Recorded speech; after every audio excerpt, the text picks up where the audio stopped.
Hey everyone, welcome back to the Lookout. We're going to do a little quick midday update here because we got some great imagery to show with you that just came in. We get satellite imagery about once every 5 days of just about anywhere on the planet. And today it went over the Dragon Bravo and the Monroe Canyon fires.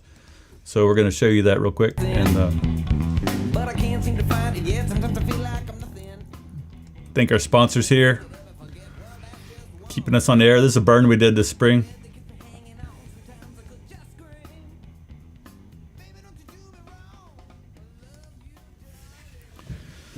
All right, so what's the stuff we're talking about? European Space Agency has a satellite called Sentinel, and Sentinel orbits the entire Earth, and it basically they release the data for wherever it is at noon. So the whole timing of the satellite's orbit is to be capturing, like the way that it moves across the planet, it's always over a spot at noon. So it's pretty clever. It's a great way to get, if you're doing like ecological research, you don't want to like compare a satellite image from, 10 o'clock in the morning and 4 p.m. the next time and 2 p.m. the next time. So having this kind of like noon image, it's a clever way of capturing the same time every day. So, and it's nice on fires because we don't usually get flights at noon. So let's jump right back into where we were this morning. We're by the Kaibab Lodge here on the Dragon Bravo fire. And this is the Dragon Bravo. It's kind of our first look at the fire's effects in the last 5 days of how it's been burning on the landscape. And so to interpret these images, you've got the dark green is places the trees have survived. Red is places that there's kind of black sticks and bare ground. Sometimes it's shrubs, sometimes it's burnt forest. And then these bright oranges are active flame. And so I noticed, on our summary this morning, we said that the firefighting has been pretty much ineffective everywhere on this fire. And that seemed a little harsh, or like I was criticizing the firefighters. But basically, it's true in that the places that the fire has gone out are pretty much places that it like crept down to the edge of the canyon and is done. I mean, there's been a little bit of aircraft involvement in that, but for the most part, like the parts of the fire that are cold are parts of the fire where it, went into the Grand Canyon. Other than that, the fire is really active on all the way up to kind of the western flank. It's kind of held up here at a meadow, but as you get up kind of onto the Kaibab National Forest, this is the area that we were watching this morning and last night and the night before. Like basically, they've used drones to fire this whole area last night. And so last night at 11, we saw these little white dots. That's all the stuff that was lit at 11 p.m. And we've been curious how that's going to fill in today under the kind of severe weather. So, our most severe burning has been happening kind of after 2 p.m. into the afternoon. The winds are the strongest. It's kind of peak dryness of the day. So here at noon, the firing operations that they had done had kind of filled in. And so you see intense heat out in these areas where all these dots got lit. And then you see kind of intense heat along the road here. They also lit this road yesterday. They started the night before last, and last night they had lit down to here. So a lot of this is intended to kind of keep the fire from slamming hard into Kaibab Lodge. So what's going to happen the rest of this afternoon? What's happened? So this image was captured, 3 hours ago. 4 hours ago, maybe. Will this stuff down here, this heat, will this build up and make a run this way? Will this line here that they lit that's filling in, will that jump their lines? Looking at how much heat is out in here, what's interesting is when the heat starts to kind of come together from all these firing operations, it creates this really huge amount of heat right here. So you see this kind of like white hot area. Like that is cooking. That's going to be like super black. So all this stuff is kind of cooking up. So I would imagine that this area here has closed in the last couple hours, and that it seems pretty unlikely to me that they're going to hold this line here, but I'm not there. I can't tell, but like based on the fuel loading and the extreme conditions that we're under, single digit RHs, sustained dry winds. It seems likely that this is going to keep going. This might achieve the benefit of burning this out before the rest of the fire slams into here, but it seems likely that this fire is going to continue to eat this chunk. If not, it's pretty amazing if they pull it off. Interesting thing here has just been that the fire's spread on the flanks has been definitely nowhere close to what it's doing on the head, which is normal. We can see that the head has run, since last night, the head has run maybe a mile.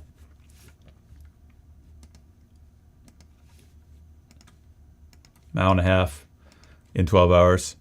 I wouldn't be surprised if the head is out here in the morning, if it hasn't run another 3 or 4 miles.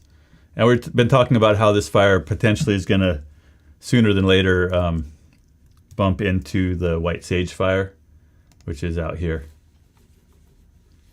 Not that far away. I think we figured it was 12 or 15 miles. So if we look at the kind of spread from the last couple days,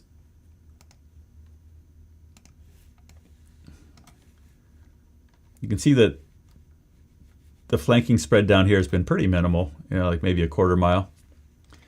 So there's always this question on fires like this of, if we look at where the fire was, that's the 28th.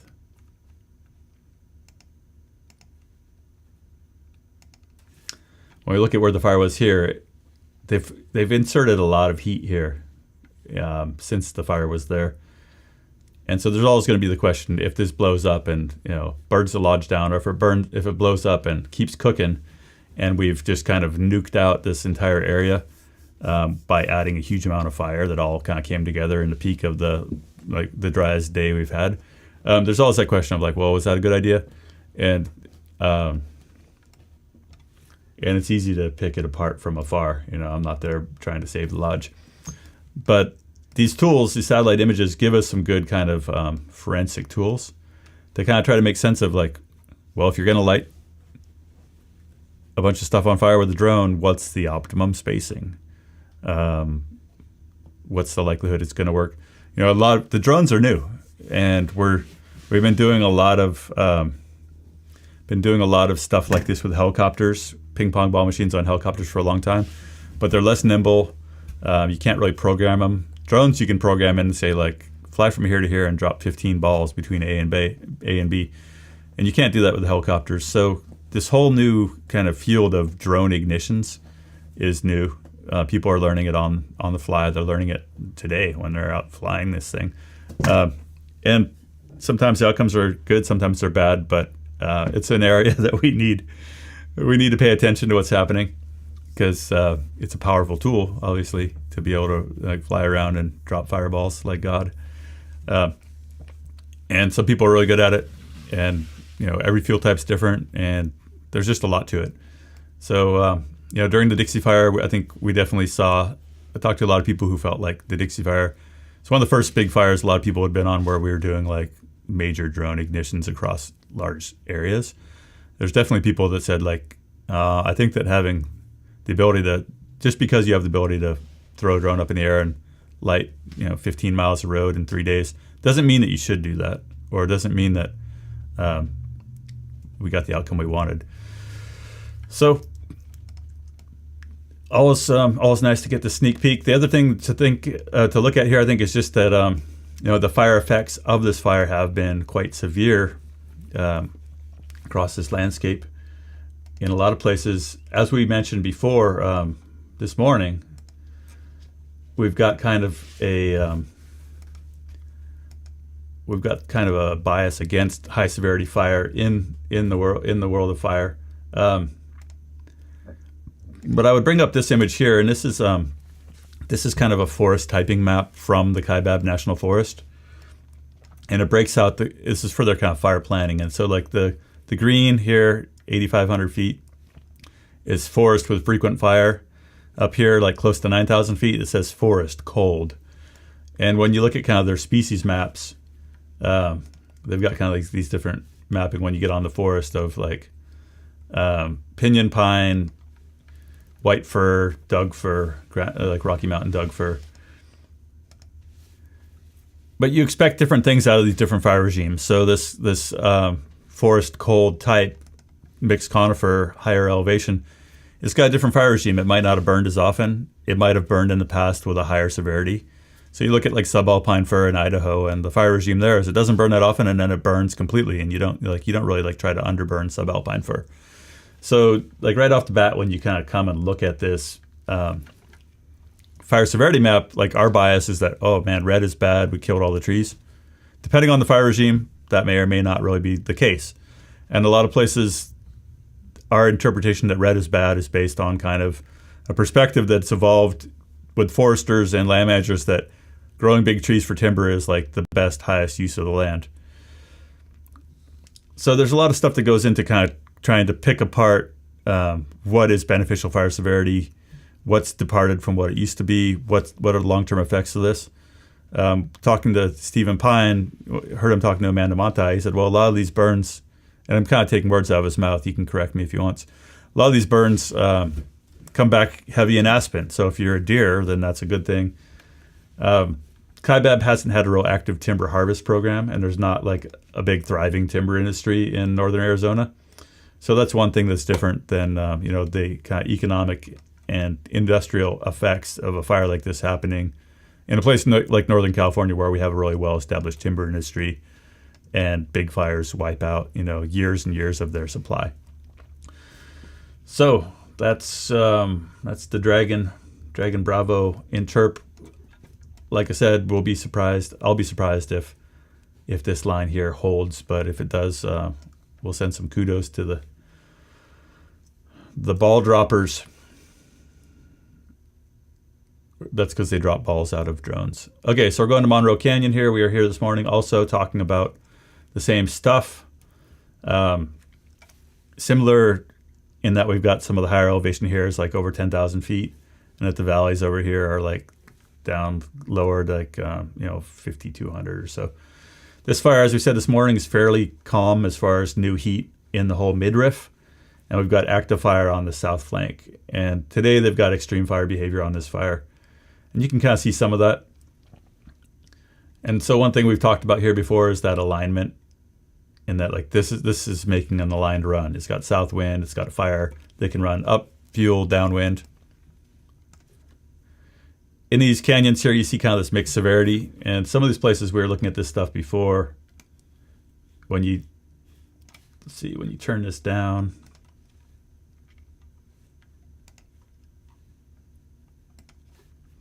you can see like aspen stands in some of these places. So like in this burn image, you can see that there was lower severity out here. And then when you back it all the way off, you see that some of these areas out here are aspen. And this was kind of shot in the fall, so you can see the aspen stands out here.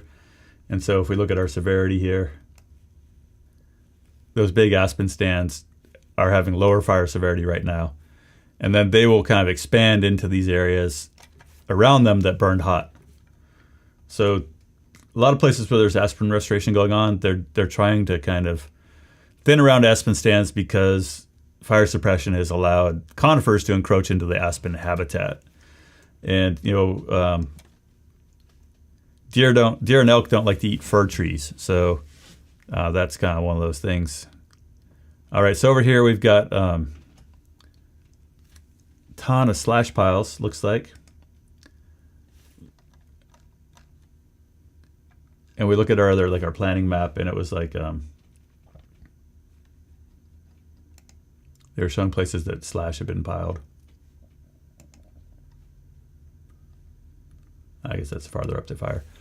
Anyway, this area where there's all this piled slash, how does that look today with our fire severity?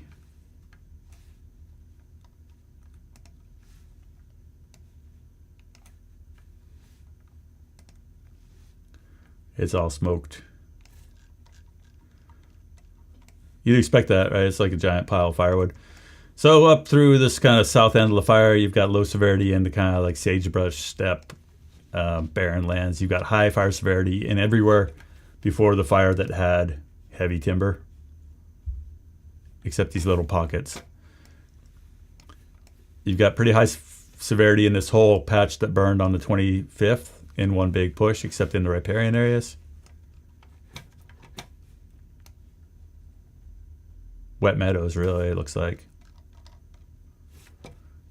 The willows are all still alive and everything.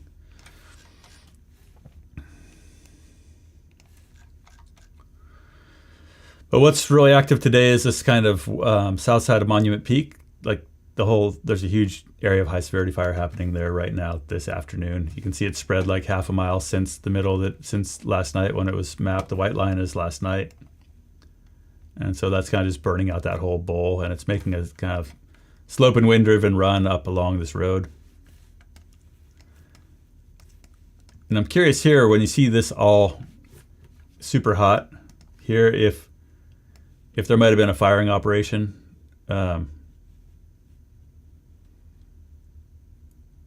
It's hard to tell. The fire was here yesterday, and it was pretty intense in here last night. So this whole flank is still pretty active. We talked about how the strategy on this fire is they've got a dozer line out here that they're probably going to fire off of.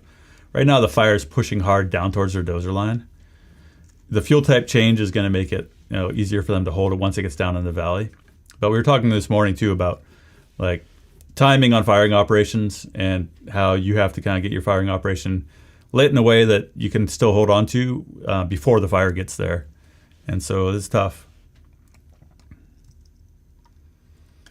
Not a ton of spread in this top area, but we talked this morning just about how their options on this very north end of the fire were super constrained by a lack of access and like favorable terrain. And so you can see that the fire is just kind of kicking ass out into this broken country, having spread like over half a mile in the last 12 hours. And by now it's been 4 or 5 hours since this image. It's chunking through anything out here that it wants to. And so one thing that happens when we got these strong south winds, when the winds relax, if you've got a bunch of fire that's established out in here, it can run back up the canyons. So oftentimes fire runs one way, the wind changes, fire runs back the other way. But I think it's pretty likely that the fire is going to end up being out all the way down to the edge of the forest through here, this kind of north side of Glenwood Mountain.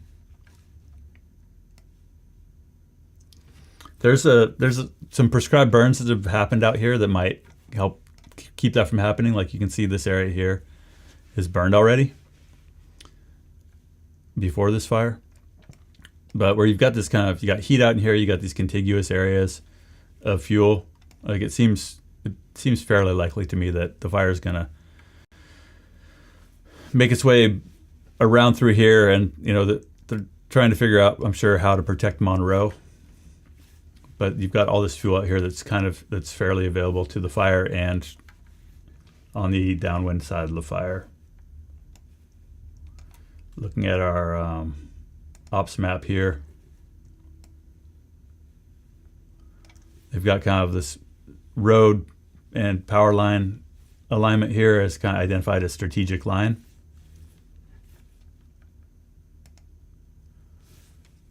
Through here. So it shows that's they're already kind of thinking that far out. They've kind of got a trigger point here. That's what these yellow lines are called management action points. And so basically once the fire crosses that management action point, that triggers them to either start evacuations or do different tactics on their prep. But if we kind of turn off their map and look at where our current heat is.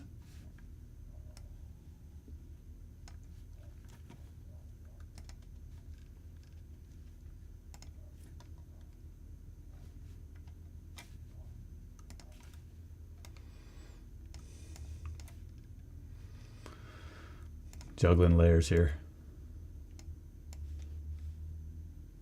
There you go. So you can see that the heat is kind of pushing up on, that's just their strategic line there. And the fire is already over that, I'm sure. So that's kind of the status of your two fires. Someone says, what app am I using? I'm using Google Earth, and then I load custom data layers into there that I build using other mapping tools like QGIS. But yeah, Google Earth is my go-to. And if you're interested in learning about Google Earth and using it for this kind of stuff, I did a talk for the Google Earth product team, the people that are kind of building the next version of Google Earth, for kind of a guest lecture, and it's on our YouTube channel. So search for Google Earth, and I talk in there about all the different ways I use their program, which is free, to do my thing. Okay, well that's it. That's your afternoon update. We'll be back in the morning to see what happened. Thank you all for supporting the Lookout. If you haven't already, go check out our webpage. I meant to show a couple things from there. No break in sight really for this part of the world. This is kind of Flagstaff here going up to Provo. Got a wind warning for today, wind warning for tomorrow, limited wind warning on Friday, more winds Saturday on the Dragon Bravo and Sunday. Just bad deal weather-wise.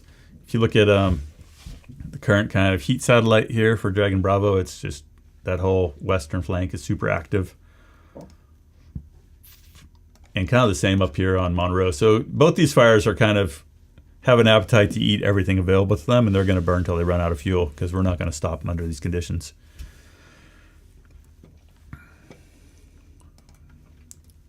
All right, so with that, make sure you check out the Lookout website. We add some stuff to these reports. We post our live streams here, but we also add summaries and here's some photos of the fuel type that's happening in where we're talking about there, across from the lodge in Grand Canyon. Crazy heavy mixed conifer fuels. Check that out, and then if you want to dig deeper in your fire research, your fire education program, check out, we got all kinds of links on here. This is where we put all our stuff. Thanks a lot. Catch y'all later. Someone says, so the god of dodging says those fire controls didn't work in the south between just south of the lodge, the fire jumped the road. Is that today? God of dodging?